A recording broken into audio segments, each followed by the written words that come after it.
បាទជំរាបសួរខ្ញុំឈ្មោះលីកមួមកពីខេត្តបរសៃនុថ្ងៃនេះមានកិត្តិយសមែនតែនដែលបានមកចែកម្លែកពីរឿងបរិសម្នាក់ដែលខ្ញុំរៀន3ចំណុចពីគាត់គឺលោកដូណាល់ត្រាំមើលសុំសួរបងអូនស្គាល់ដូណាល់ត្រាំអត់ស្គាល់លោកពូស្គាល់គាត់ល្បីខាងអីគាត់ល្បីខាងនយោបាយ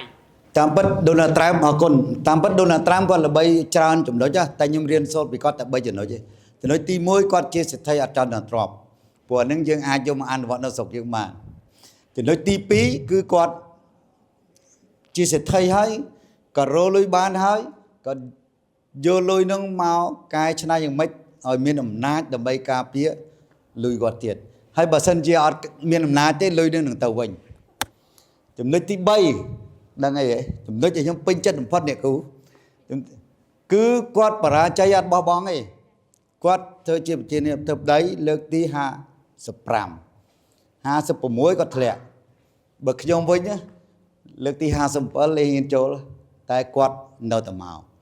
តស៊ូចុងក្រោយគាត់សម្រេចបានដូចចិត្តផាន់គាត់មែនអញ្ចឹង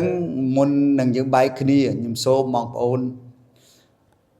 ចង់សម្រេចគោលដៅអីមួយទៅធ្វើឲ្យអស់ពីកម្លាំងកាយកម្លាំងចិត្តហើយបើជួបឧបសគ្គបរាជ័យហើយកុំបោះបង់អសោះ